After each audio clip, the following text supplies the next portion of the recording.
Yeah, thanks very much for having me. And bloke up here in a wheelchair, not a poor me story. I'm not up here looking for sympathy or anything like that, or look at my situation. Everyone else go good. I live a bloody awesome life, and yeah, me getting up here and speaking is just around creating some more awareness. My major goals, I hope I can motivate you to act on the words Sonia and the messages Sonia's passed on to you guys. I really want to create or speak about being the best versions of ourselves, no matter what the situation. I want you to go away and really challenge yourself and believe in yourself that you can make a difference. And then I also just want to get you to put yourself into other people's shoes and understand maybe how they might feel as well. So I've just got leadership traits of a modern changer, become the change you want to see in the world. That's a major thing for this event. And I see best traits of leader is through action and by being those things, the best version of yourself, challenging yourself, believing in yourself, and putting yourself in other people's shoes. So growing up, I grew up down Phillip Island. So in terms of if I speak and I'm a bit bogan or whatnot, you know, go easy on me. I am from down the island, and yeah, I was okay at school, but I just loved getting outdoors and doing as much as I could. I won a few state medals in athletics. I played representative basketball. I surfed most nights after school and work. Golf, tennis, whatever. I loved it all. And my major passion was Aussie rules footy. Dad played about 20 AFL games at Richmond and Sydney, and my dream growing up was to be an AFL footballer, and everything was looking up in those terms as a youngster. I won multiple club and league best and fairest as a junior. I played at Gippsland Power, which is in the elite under-18 competition, played in a premiership there. I was the youngest player in the team, too young to be drafted that year. Scott Pendlebury was one of my teammates, and the year after, the year I was supposed to get drafted, the year I built myself up for my whole life, I had a season-ending injury, missed the whole season, and despite training at Collingwood and Richmond, I missed out on being drafted. So fast forward, 23 years of age, playing football for Lee and Gather in the Gippsland Footy League. I'd won the last two senior best and fairest, but safe to say in this year I hadn't had my best year of footy. And yeah, on this day in June, I could feel my form changing and felt like I was running on top of the ground a little bit better. Thanks, mate. Yeah, running on top of the ground a little bit better and moving a bit better. And a mate handballed me the ball that was a little bit too far out in front, and I've gone down to pick it up, and someone running the other way has hip and shouldered me directly on top of the head, and I fell to the ground straight away, fully conscious, but knowing something was very wrong. I yelled out to my brother who was playing with us and my teammates not to touch me because I thought I'd broken my neck. I laid on my back. I couldn't move my legs. I couldn't move my arms. And yeah, that half an hour laying on the ground there was no doubt the scariest time of my life. Going to play the sport I've played every Saturday since about 10, and never in my wildest dreams did I think this could be happening to me. I was then airlifted to Melbourne where I was operated on. I didn't actually break my neck. I dislocated it. So they had to put it back into place, take some bone off my hip, put a plate in there and screw it all together. And that was when I was diagnosed a quadriplegic. And I am a quadriplegic.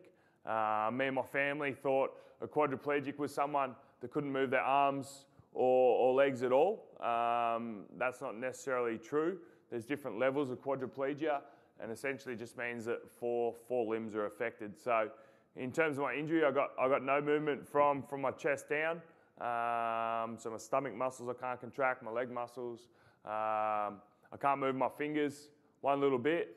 So my fingers don't move at all. My tricep muscle here, I can go that way, but I can't go against gravity. It's probably like 3% of my tricep that gets recruited. My forearm, I can bring my wrist that way, but I can't go up that way. And in my chest, I've got a little muscle across the top that works, but the major muscle itself doesn't. So essentially what I do have working is my bicep muscles, my shoulder muscles, and my neck muscles, and that's about it. And in terms of sensation, if I hold my hands out like this, and you draw a line from my second finger, a straight line across my body to that second finger, everything above that I feel normally, and everything below that's just a numb sensation. So can't feel hot or cold, can't feel my skin, and I can't feel pain, which isn't too bad when you whack your elbow pretty hard and don't feel a thing. It's happy days there. I'll tell you a story. My hands are my brakes. Hopefully someone in the near future can be a bit smarter than me and come up with an invention. But my hands are my brakes, and I put my palms on my wheels to slow my wheelchair down. And when it's raining, like, my hands slide on my wheels and do next to nothing. And I was at this train station in Melbourne. It had been pouring rain. I was looking at this ramp I had to go down, and I was like, oh, far out, I'm pretty scared to go down here. And I was like, oh, harden up, mate, you'll be right, you'll be right.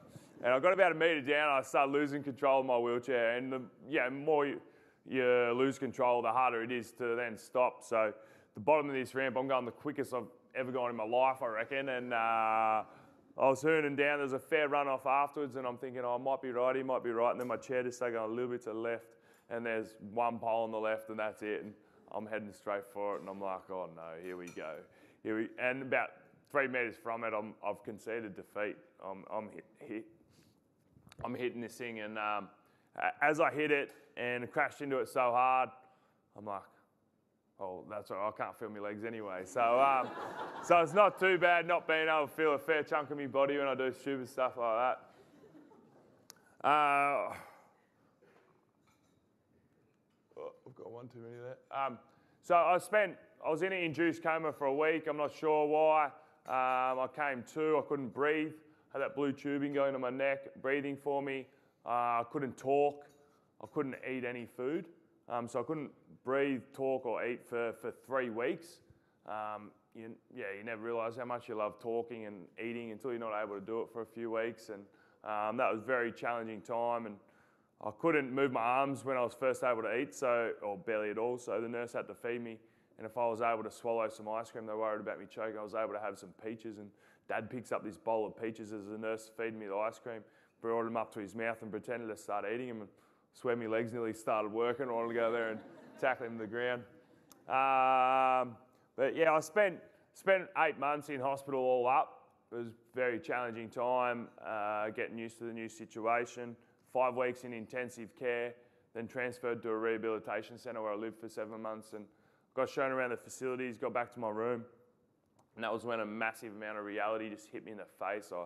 I started crying uncontrollably because I sat there and I physically couldn't do anything. I couldn't use my mobile phone, I couldn't turn on the TV, I couldn't turn the page of a book, I couldn't itch my own face, couldn't feed myself, couldn't go to the toilet by myself. And here I was at 23 years of age thinking I should be in the absolute prime of my life. And I sat there and I couldn't do anything for myself.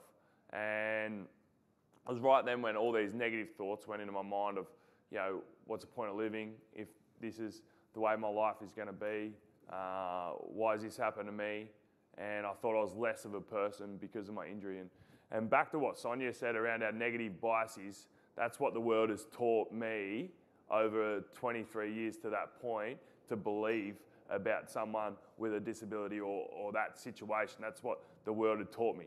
And now I understand that, yes, that's a challenging time. That is, I'm not taking that away from me and my family and my mates going through that. That is a challenging time to deal with that change, but life doesn't have to be bad because of that situation. I just got up here, how can you look at a situation and be the change you want to see? There's so many things in life we can't control, but sometimes in life, we can look at a situation, all right, we don't like that, we don't appreciate that. Do we just look at those negative thoughts, or do we try and challenge those thoughts into looking at what we can do and the things we can control? So I've got this model here that I'm very, very passionate about, and this is around being the best versions of ourselves, I feel. And I'm so passionate about this because of mental health numbers this day and age. 1 in 4 people will suffer from an anxiety condition in their life. 1 in 6 will suffer from depression. And 8 Australians every day take their own lives. And those numbers are only getting worse, and they're already far too high. And I feel it's because we don't talk about our thoughts, we don't really talk about our emotions, we don't get taught how to train our brain, and our most powerful thing we have, I feel, is our mind. So up here, I've got a helpful mindset instead of positive mindset, because if you're going through a real crap time, and people are just saying, oh, just be positive, I feel like that adds fuel to the fire. But I think in every situation, I've got no doubt here, everyone wants to live the best life they can live, that in every situation you can go, all right, what can I do right now that's going to help me moving forward? So that is why I've got a helpful mindset. I've got an event or situation, that could be anything at all. It could be coming to this event, could be lockdowns, could be something is going on at your work that you're not happy with. It could be the pressure that's been put on you at work. It could be a relationship breakdown. It could be anything at all. Okay. Then we've got our thoughts. It's what we think, what goes on inside our mind. We've got emotions. It's the way we feel. Then we've got outcome. Quite often we think an event or situation makes us feel a certain way, like, you know, COVID lockdowns make me angry, frustrated, depressed or whatever. It's not necessarily the event or situation that makes us feel like that. It's our thoughts around the situation. Why are they making us do this? It's our thoughts around it. So the beauty of our thoughts is we can challenge them. Okay, so for me, I'm going to explain this on a large scale. Now you can adapt it to anything in your life, but I'm going to talk large scale here. My event or situation, large scale, spinal cord injury. My thoughts automatically come to this negative side. Why me? Thought I was less of a person, and what's the point of living? If I and I see that as normal, but if I continue to think like that on an ongoing basis, the emotions I'm going to feel are angry, sad, frustrated, jealous, unworthy, unmotivated. If I'm depressed, stressed, if I'm feeling like that on an ongoing basis, all right, less positive outcome. I'll go back to the start. Event or situation is the same. I can't change that. My thoughts automatically go to that negative side. That's normal. Okay, it's normal for us. All right, but then it's on me. I have a choice to try and challenge those thoughts into things that I do have and the things I can control. I'm 23 with the rest of my life to live. I'm going to prove I can do this. I'm going to prove nurses wrong with what I can achieve. A great family, great friends, live in Australia with so many opportunities, fully functioning mind. A big thought was, yes, it is tough right now, but it will get easier. But by thinking those thoughts, I wasn't angry at all. I was definitely sad at times, but I wasn't feeling sorry for myself. Pretty open about my emotions. I probably cried myself to sleep once or twice a week on average for that first year, just getting used to my situation. But by getting that emotion off my chest, I was really able to move forward that next day with what I wanted to do and how I felt. I was happier more often than I wasn't, and I was motivated and determined to make the most of my life, which I feel has led to more positive outcome. Now, if we are going to live one life, I know which way we want to go more often than not. And for the life of me, I can't figure out why it's harder to go that way if it leads to a more positive outcome for ourselves. Now, we have 20 to 50,000 thoughts a day, and on average, 80% of those thoughts are negative. And our thoughts are like our muscles, so the more times I do bicep curls, the stronger my biceps become. The more times we have those negative thoughts, the stronger they become. And the more times we challenge those negative thoughts into helpful thoughts, the stronger they'll become. So for you here, it might be something is going on at work that you don't like, or something that is going on in the world that you don't like. All right, and your mind might be there's nothing I can do about it. I don't have the power. I don't have this. I'm not good enough. All right, and then our emotions might be, like unmotivated to do something about it, scared, anxious, all right, and just leads to a less positive outcome. You don't feel good about yourself because you haven't made that change, okay? Event or situation is the same. Automatic thoughts might go there, all right? Then it's on us to try and challenge that onto what we can control, what we do have, all right? Another example is COVID. Thoughts automatically go to that negative thought process, all right? But then it's on us to try and look at the things we do have, the things we can control, that then leads to emotions that are more regulated, lead to more positive outcomes. The more times you do this in your thinking, just catch those negative thoughts as they come in, all right, the better off you're going to be, and the more likely your mind is just going to go to that more helpful side. Does that make sense? It all started for me 5 years ago. I was down the beach with my wife, and my daughter was about 1 year old at the time. I was down there with two couples, and they had a kid each. I was down on the beach in my electric chair, and every single person was out in the water except for me. And I was looking out there, and I started getting a little bit emotional, going, far out. I was watching the dads, they were throwing their kids up in the air, throwing them over their shoulder, and I just found myself going, far out. I wish I could go out there and throw my daughter up in the air and throw her over my shoulder, and at the time, swim around without the fear of drowning. I wish I could give my wife more of a chop out and take our kid off her hands. And I just caught those thoughts as they were coming in. I go, Beau, these aren't helping you one little bit. I looked at the things I did have in my life. I'm going, how lucky are you to have a happy and healthy 1-year-old daughter? How lucky are you to have a loving relationship with your wife? How lucky are you to have access to some funding to get an electric chair to get down to the beautiful beach I was at? And you can see how you look at it that negative way, and I don't hate myself for thinking like that. Then I look on the counter, I go, far out, Beau, you got it pretty good. I think every single person, everyone deserves to have a whinge in the right environment. If stuff's not going well, you deserve to have a whinge. It just doesn't help us to stay there for too long. Just got up there, you can find a positive out of every situation. I think if you live life like that, you're going to live a pretty good life. If you go, all right, that sucks, but what positive can I get out of it? Might be even making your workforce more diverse and inclusive. It might be that you employ someone with a disability, and it might be that you've made a mistake and something went wrong. You said the wrong thing. Well, that is a learning experience. You grow from that. There's a positive out of that, and you grow from that experience. I just love this photo. I love it. All right. I think the sooner we get our mind around this and understand that is every single person's reality, the easier it is to deal with situations when they arise. All right, so someone reasonably close to me suffers from depression, and obviously everyone suffers depression for different reasons, but I swear it's because they think their life should be like that top one. And when something goes wrong, it's like, oh, why does this always happen to me? Reality is every single person here has ups and downs. And something I really, really take out of it is that the growth in that bottom one and where they get to compared to the top one. When you face adversity, when you face challenges, when you put yourself out there to be vulnerable and fail at things, you grow from those experiences. You go, well, I got through lockdowns, I can get through this next thing. You know, that adversity that we faced through that COVID. All right? Or it might be the things that we learnt through COVID, all right? Or the flexibility in work. We've grown as a society for having gone through it. All right? So don't be scared to put yourself out there to fail, to challenge yourself, because it will make you a better person going forward. It will make you stronger. All right? And another thing I really take out of it is every time you go down, you come back up.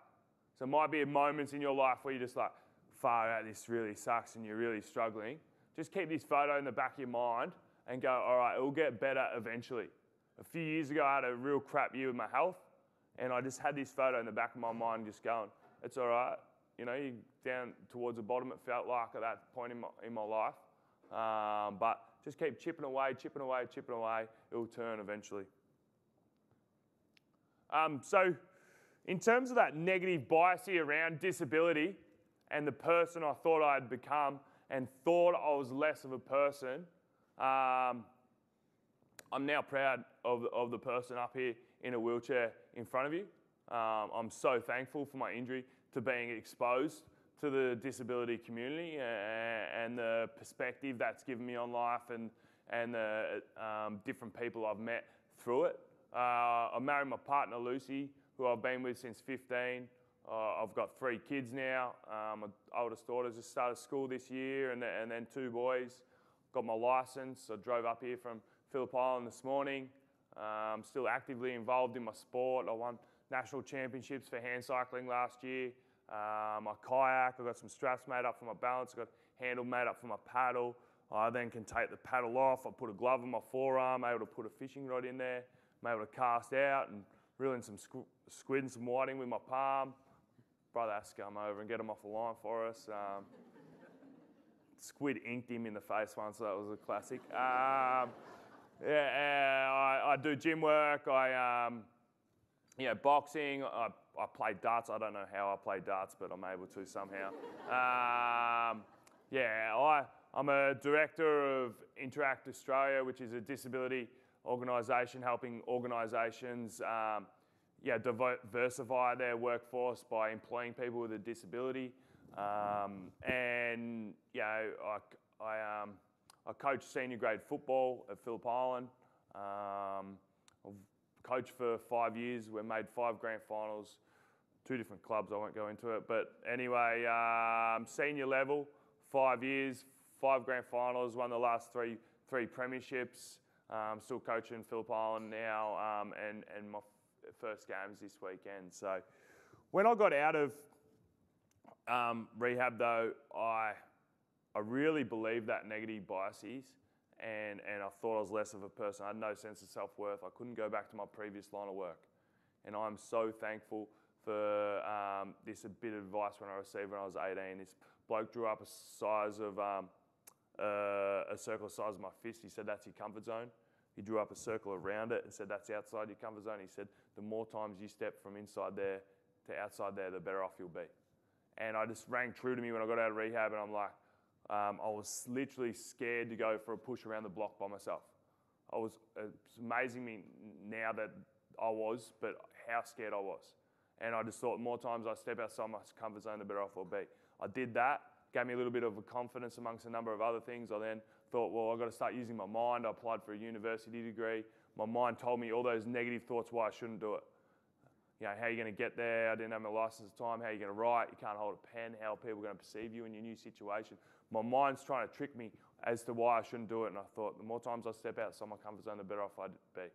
I did that. I then thought, well, I've got to apply for some work, start making some income. I applied for a job at the AFL. Again, my mind told me why I shouldn't. Stepped outside my comfort zone again, and then coaching. I went down to Leongatha, who I was playing for before I hurt myself. The club was going very average. Went home that night, said to Lucy, my wife, that I want to apply for the senior coaching job. She was fully supportive. I got that job. I've spent 3 years there, and then I've coached Phillip Island since then after I resigned from there, just for travel reasons and family reasons.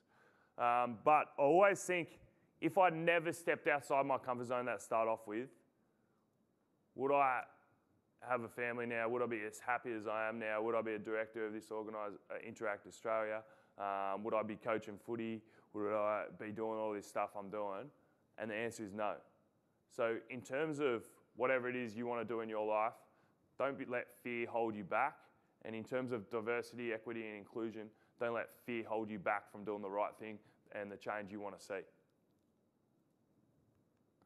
This photo winning national championships last year in hand cycling.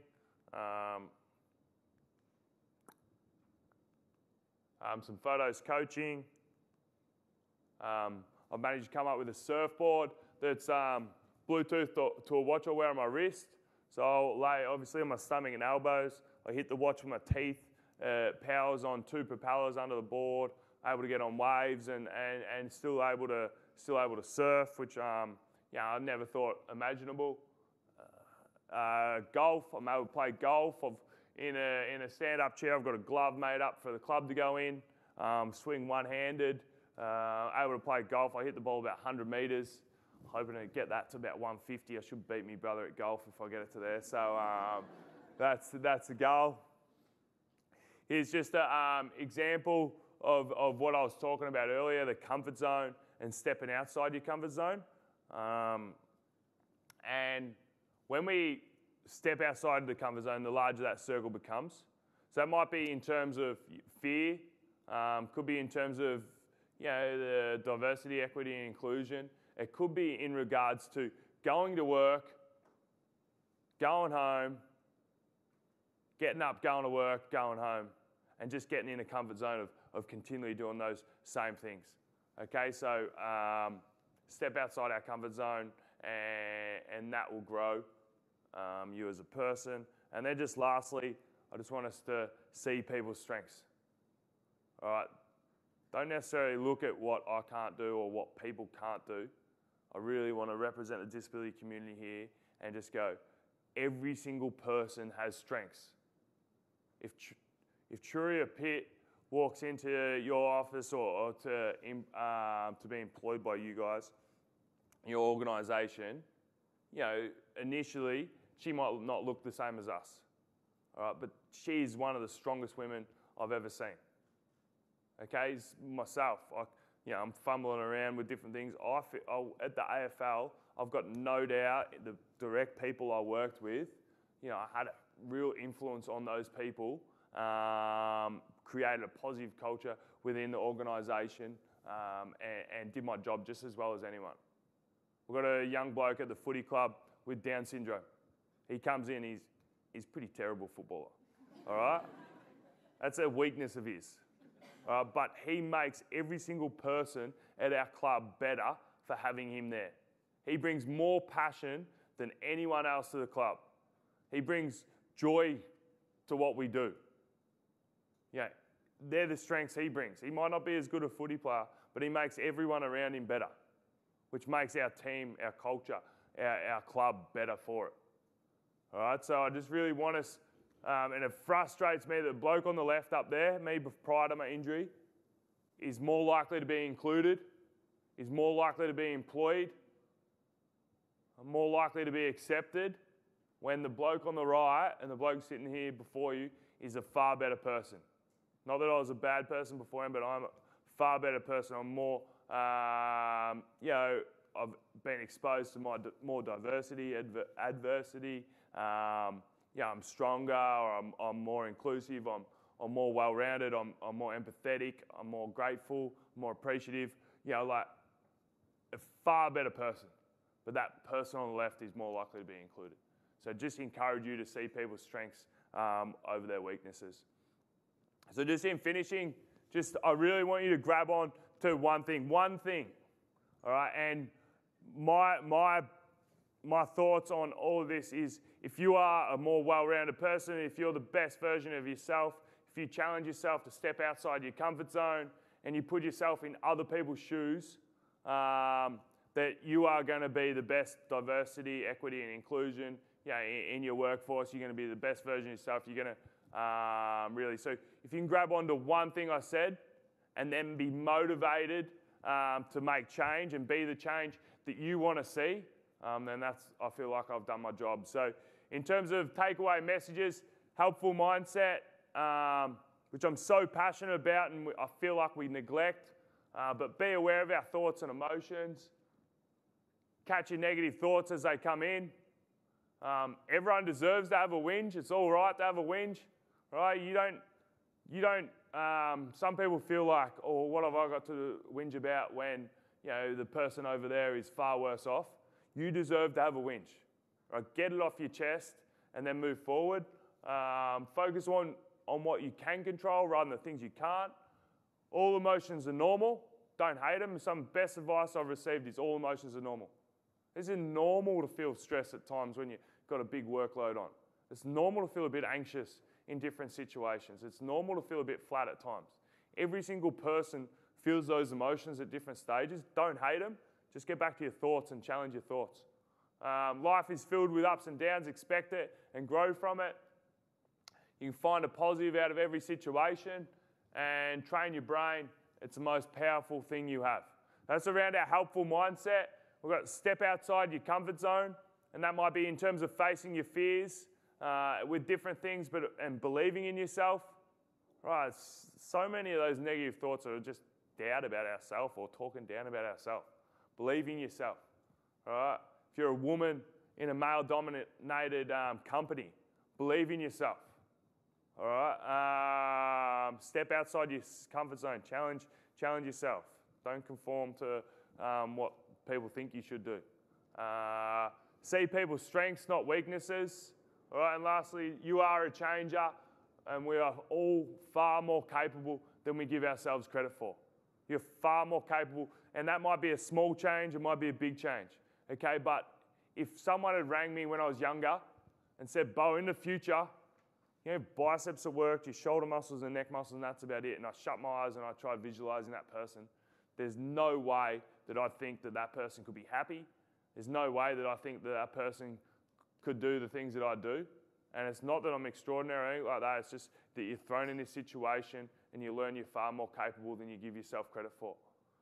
And I wish I could sit in my shoes now for a few days and go back to the way I was, because I know that, you know, I would believe in myself that bit more. I would be more appreciative of different things I had in my life, and I would be the change that I'd want to see. All right, so thank you very much.